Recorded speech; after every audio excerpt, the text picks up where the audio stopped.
अस्सलाम वालेकुम everyone. HTML और CSS बूट कैम्प में खुश आमदीद। आज लेक्चर 7 है और आज हम देखेंगे कि CSS के ज़रिए हम HTML को स्टाइल कैसे करते हैं।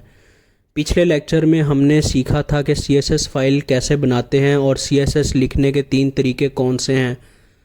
आज हम सीखेंगे कि CSS में सेलेक्टर्स क्या होते हैं। तो आइए आज का लेक्चर शुरू करते हैं। सबसे पहले स्टाइलिंग के लिए एक नई फ़ाइल बनाएं जिसका नाम style.css रखें। ज़रूरी नहीं कि हमेशा फ़ाइल का नाम यही हो, आप अपनी मर्ज़ी से कोई और नाम भी दे सकते हैं। मिसाल के तौर पर आप file.css नाम इसको दे सकते हैं। अब HTML फ़ाइल में CSS फ़ाइल को लिंक करें।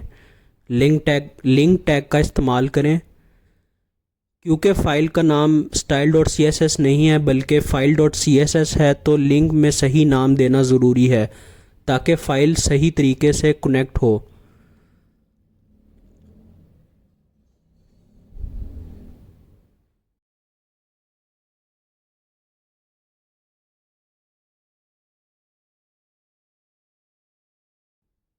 अब अपनी HTML फ़ाइल ब्राउज़र में खोलें ताकि जो भी तब्दीलियां हम कोड में करें वो हमें फ़ौरी नज़र आएँ।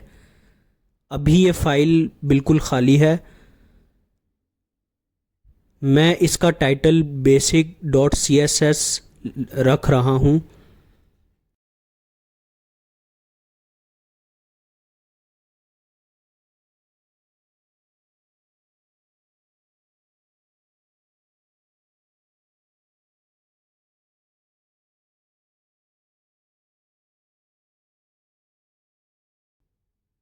अब हम CSS के कुछ बुनियादी टैग्स देखेंगे जैसे कि colour, background colour, text colour, padding, style, margin, left to right, top to bottom.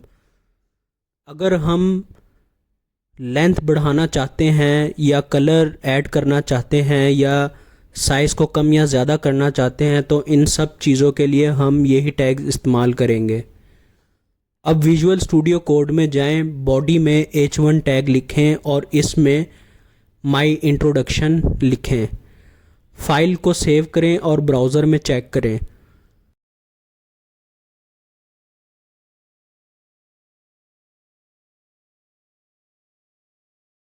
अब CSS फ़ाइल में जाएं, H1 लिखें, इसे बैकग्राउंड कलर एक्वा और इसको हम कलर देंगे डार्क गोल्डन रोड। फ़ाइल को सेव करें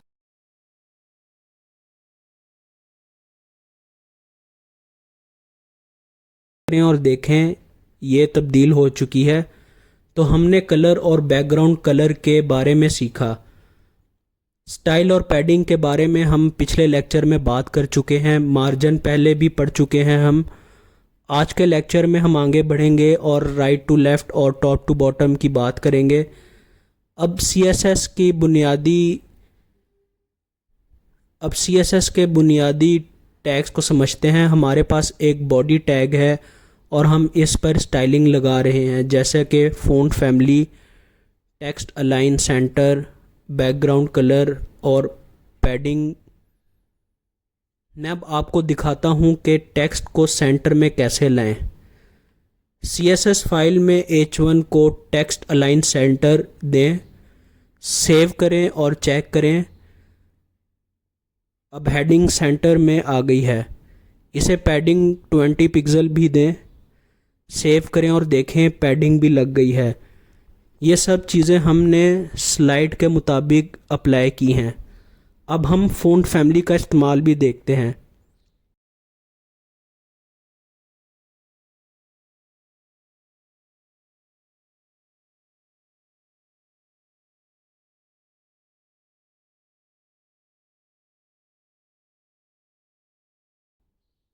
CSS फाइल में जाएं, फ़ॉन्ट फैमिली लिखें और इसे फैंटेसी सेलेक्ट करें, सेव करें और चेक करें। जैसा कि आप देख सकते हैं फ़ॉन्ट बदल गया है। अब HTML और CSS का डिफरेंस हम देखते हैं। HTML एक मार्कअप हाइपरटेक्स्ट मार्कअप लैंग्वेज है। ये हमारी वेबसाइट का बेसिक स्ट्रक्चर होता है। सीएसएस इसी स्ट्रक्चर को कलरिंग और स्टाइलिंग देने के लिए यूज़ होता है। HTML में हेडिंग, पैराग्राफ और इमेजेस जैसे टैग्स आप यूज़ करते हैं, जबकि CSS के ज़रिए हम इन टैग्स को कलर, फ़ॉन्ट्स वगैरह से स्टाइल करते हैं। अब हम देखेंगे कि सिलेक्टर्स क्या होते हैं और इनकी क्या इकसाम हैं। हमारे पास है ID selector, class selector, universal selector and child selector. CSS file में जाएं और पहले वाला कोड कमेंट कर दें ताकि वो हाइड हो जाए।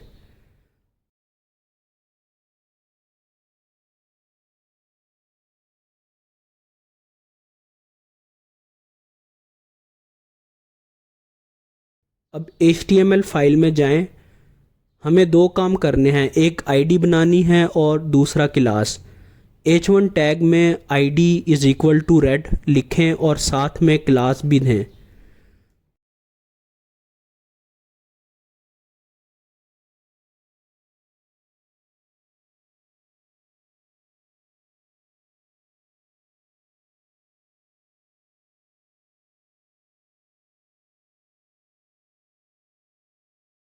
अब CSS फाइल में जाएं।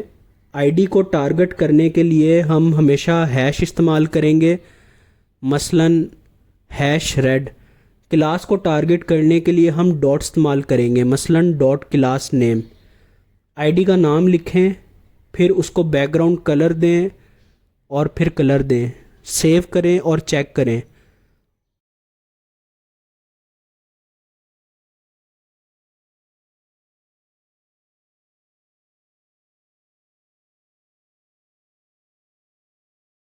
अब हेडिंग का रंग और बैकग्राउंड कलर दोनों तब्दील हो चुका है।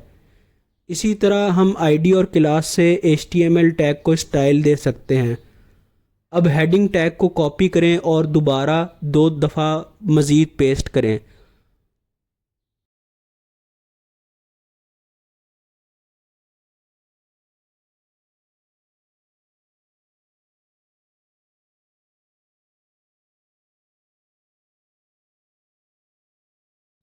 दूसरी हेडिंग को ID ब्लू दें और तीसरी हेडिंग को ID ग्रीन दें। CSS फाइल में हर ID के लिए मुख्तलिफ बैकग्राउंड कलर और डिफरेंट कलर दें। इन सबको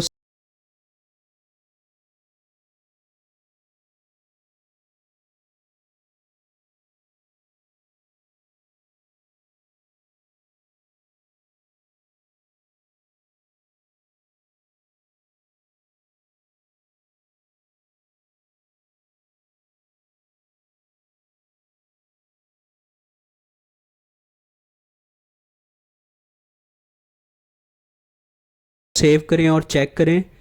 इन तीनों हेडिंग्स की अपनी अपनी कलर आपको नज़र आ रहे होंगे। इन तीनों हेडिंग के अपने अपने डिफरेंट कलर आपको नज़र आ रहे होंगे। इसका मतलब ये है कि एक ही टैग को कई बार इस्तेमाल किया जा सकता है अगर हर बार इसका ID हम डिफरेंट दें। अब अगर मैं आखिरी हेडिंग का ID हटा दूं और इसे class is equal to red दे दूं, CSS फाइल में डॉट रेड लिखकर उसे स्टाइल दूं, अब ये क्लास के तौर पर काम करेगा। अगर मैं डॉट हटा दूं और दोबारा चेक करूं तो कुछ भी तब्दील नहीं होगा। इसलिए क्लास को टारगेट करने के लिए डॉट लगाना ज़रूरी है। तो ये थे दो सिलेक्टर, ID सिलेक्टर और क्लास सिलेक्टर। अब हम देखेंगे यूनिवर्सल सिलेक्टर और चाइल्ड सिलेक्टर। यूनिवर्सल सिलेक्टर के लिए P टैग लिखें या किसी एग्जिस्टिंग टैग में भी हम इसको यूज़ कर सकते हैं। अब डॉट रेड क्लास में आप पैडिंग 12 पिक्सल दें और मार्जिन 45 पिक्सल दें। इसको सेव करें और चेक करें। मार्जिन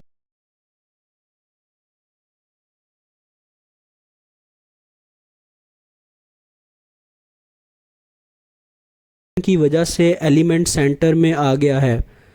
पैडिंग की वजह से बैकग्राउंड का साइज़ बड़ा हो गया है। ये कहलाते हैं मार्जिन और पैडिंग यूनिवर्सल सिलेक्टर्स। अब हम बात करते हैं चाइल्ड सिलेक्टर की। चाइल्ड सेलेक्टर का मतलब है किसी टैग के अंदर मौजूद दूसरे टैग को स्टाइल करना। चलें एक मिसाल से समझते हैं। एक डिव बनाएं और उसके अंदर पी टैग लिखें। पी टैग में आप लिखें hello I am a girl.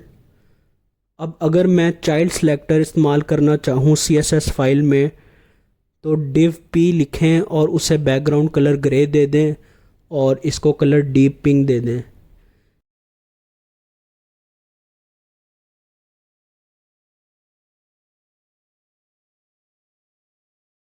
Save करें और चेक करें, इसका रंग और बैकग्राउंड तब्दील हो गया है।